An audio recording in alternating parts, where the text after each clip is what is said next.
ফিরে এলাম বিরতির পর। আপনারা দেখছেন উপনির্বাচনের রায়, আপনাদের সঙ্গে রয়েছে আমি অঙ্কুর।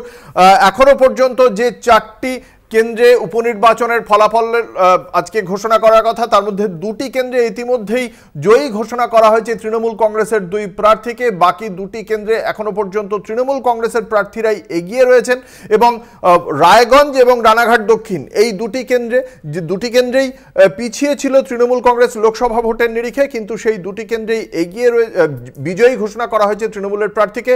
বাগদা কেন্দ্র, সেই কেন্দ্রেও পিছিয়ে ছিল লোকসভা ভোটের নিরিখে তৃণমূল কংগ্রেস, কিন্তু সেই কেন্দ্র এই মুহূর্তে প্রায় 30,000-এরও বেশি ভোটে এগিয়ে রয়েছেন বাগদা কেন্দ্রের তৃণমূল কংগ্রেসের প্রার্থী মধুপর্ণা ঠাকুর। একমাত্র যে কেন্দ্র মানিকতলা বিধানসভা কেন্দ্র, সেই কেন্দ্রে 3,575 ভোটে এগিয়েছিল তৃণমূল কংগ্রেস লোকসভা ভোটের নিরিখে। সেখানেও ভোটের ব্যবধান যথেষ্ট বেশি রেখে মানিকতলা কেন্দ্রেও এগিয়ে রয়েছে তৃণমূল কংগ্রেস। ইতিমধ্যেই সবুজ আবির মেখে তৃণমূল কংগ্রেসের যারা কর্মী সমর্থক রয়েছেন তারা বিজয় উল্লাস শুরু করে দিয়েছেন। আজকের এই 4টি বিধানসভা উপনির্বাচনের ফলাফল ঘোষণায় হয়তো বড় কোনো পরিবর্তন হবে না, কিন্তু এই বিষয়ে অত্যন্ত গুরুত্বপূর্ণ যে এই 4টি কেন্দ্রের মধ্যে 3টি কেন্দ্রেই বিজেপি এগিয়েছিল, কিন্তু সেই কেন্দ্রগুলিও কিন্তু শেষ পর্যন্ত বিজেপি ধরে রাখতে পারল না।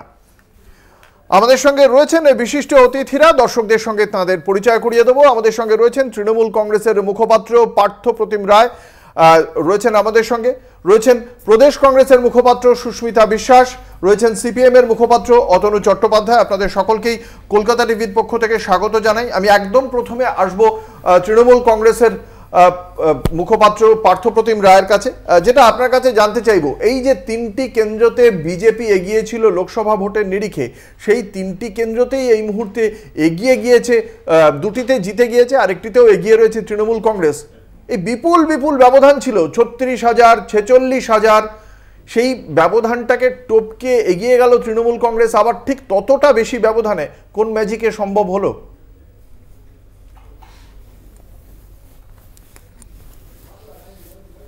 খানিকটা রাজ্যে যেহেতু আমরা ক্ষমতায় রয়েছি, এক্ষেত্রে মানুষ উপলব্ধি করে যে এখানে পট পরিবর্তন হওয়ার কোনো সুযোগ নেই, বরং তৃণমূল কংগ্রেসের অনুকূলে ভোট দিলে এই এলাকার বিধানসভার উন্নয়নে আরও বেশি যোগদান করা সম্ভব হবে।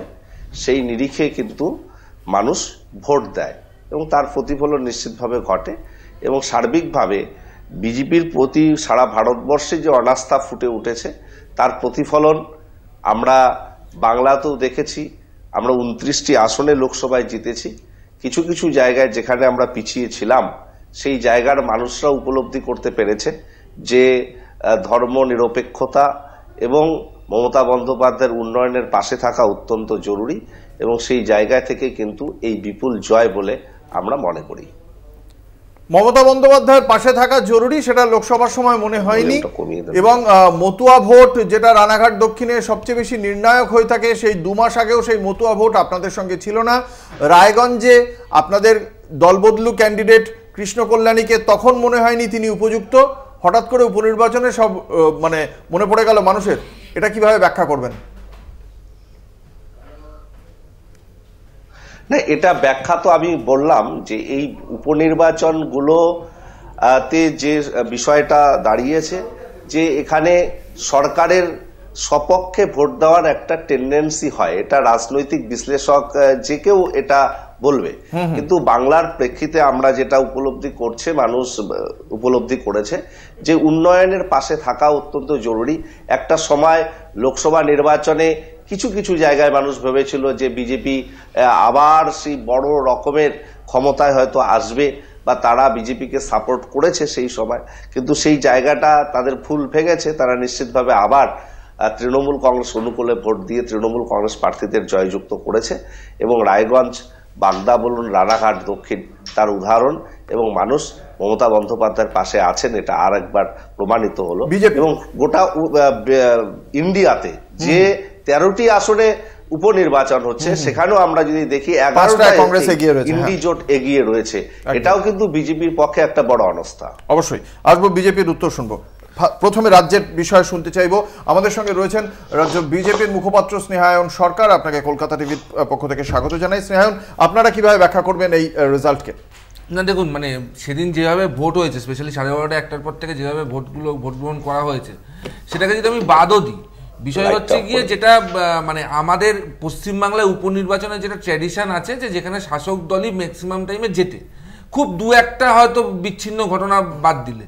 কিন্তু বিষয় হচ্ছে কি, যেটা মানে পার্থবাবু বললেন না, যে তৃণমূল কংগ্রেস এই বাই ইলেকশনে যখন থেকে গেছে, এই যে ট্যাগ লাইনটা যে আগামী 2 বছর কিন্তু তৃণমূলের সরকারটাই থাকবে, তো আপনার কেন্দ্রে যদি জিততে না পারে, মানে বিরোধীরা যেতে, তাহলে উন্নয়ন কি হবে? এই যে উন্নয়ন, এই যে ওয়ার্ডটা এখন তো খুব সেন্সিটিভ হয়ে গেছে বাংলার রাজনীতিতে, এবং ওরা কিন্তু খুব কনসিয়াসলি মানুষের মধ্যে ছড়িয়ে দিয়েছে যে তোমার কেন্দ্রে উন্নয়ন যদি চাও, মানে যদি ভারতীয় জনতা পার্টি যেতে, বা ধরেন ফর কন্ট্রি যদি সিপিএম বা কংগ্রেস যেতে, তাহলে কিন্তু উন্নয়ন কিন্তু আগামী 2 বছর তোমার ওখানে হবে তো নাই, প্লাস তোমাকে যে ভোগান্তিটা সইতে হবে সেটা থেকে যদি বাঁচতে চাও, তো আগামী 2 বছরের জন্য তৃণমূল কংগ্রেসকেই বাই ইলেকশনের জন্য এই 4টে কেন্দ্রে রাখো। এবং এটাই দেখো ট্রেন্ড হয়ে গেছে, মানে 11-র পর থেকে দেখা গেছে যেখানে বাই ইলেকশন হয়েছে প্লাস লোকাল বডি ইলেকশন হয়েছে, সেখানে যেভাবে ভোট করানো হয় বা মানুষও একটা ভীত সন্তুষ্ট থাকে, জেনারেল ইলেকশন ছাড়া মানুষ নিজের রায়দান ঠিকমতো ভাবে বা মানুষ নিজের রায়দান সঠিকভাবে কোনোদিনই প্রতিফলিত হয় না। সিপিএম অতনু চট্টোপাধ্যায়।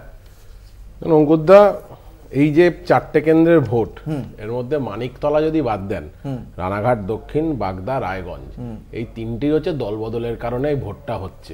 কি জন্য দলবদল? বিজেপির টিকিটে বিজেপির প্রতীকে জেতা প্রার্থী তৃণমূল কংগ্রেসে চলে যান এবং তার ফলে ভোট হয়। আবার এই বাবা এটাও মনে রাখতে হবে, এই লোকগুলোই কিন্তু লোকসভাতে তৃণমূলের প্রতীকে এখানেই দাঁড়িয়েছিল। এই বাগদার যে বিধায়ক, রায়গঞ্জ আর রানাঘাটের কৃষ্ণ কল্যাণী, মুকুটমণি, মানে কি অদ্ভুত ব্যাপার, যে লোকগুলো 1 মাস আগে এখানে বিপুল ভোটে পরাজিত হলো, এই কেন্দ্রগুলোতেই তৃণমূল পিছিয়ে ছিল, রানাঘাট দক্ষিণও পিছিয়ে ছিল, রায়গঞ্জ পিছিয়ে ছিল, বাগদা পিছিয়ে ছিল তৃণমূল, সেখানে দেখা যাচ্ছে বিপুল মার্জিনে জিতছে। তার কারণটা কি? তার কারণ হচ্ছে রানাঘাট দক্ষিণে ইলেকশনের দিন আপনাদের মিডিয়ার পর্দায় দেখছি রাজ্য পুলিশ বুথের মধ্যে বসে আছে, তার পাশে তৃণমূলের প্রাক্তন কাউন্সিলর বসে দুজনে জ্যাম পাউরুটি খাচ্ছে, ওটা নাকি তাদের টিফিন খাওয়ার জায়গা। রাজ্য পুলিশ এই নির্বাচনের বুথের মধ্যে কি করছিল? তাহলে রাজ্য পুলিশের একটা অংশকে নিয়ে তৃণমূলের একটা অংশ নয়, তৃণমূলের নেতারা একদম নির্দিষ্টভাবে হচ্ছে ভোট লুট করেছে। মানিকতলা 90% বুথে, 31 নম্বর ওয়ার্ড, 30 নম্বর ওয়ার্ড, 90% বুথে বিরোধী কোনো এজেন্ট নেই, মানে শুধু সিপিএম কংগ্রেস বিজেপি, মানে কেন বিরোধী এজেন্ট নেই? সমস্ত বিজেপি এজেন্টকে বার করে দিয়ে কি উন্নয়নের নিরিখে হচ্ছে ভোটটা ওরা করেছেন, সেটা আজকে নির্বাচনের কাজে এই ফলটা একদমই, ফলাফলটা অনভিপ্রেত ফলাফল একদমই নয় এটা। বেশ, আমরা আসবো এই আলোচনায়, শুনবো প্রদেশ কংগ্রেসেরও বক্তব্য, কিন্তু তার আগে একটা ছোট্ট বিজ্ঞাপনী বিরতির সময় হয়েছে। বিরতির পর ফিরে আসছে এই আলোচনায়, সঙ্গে থাকুন, দেখতে থাকুন উপর।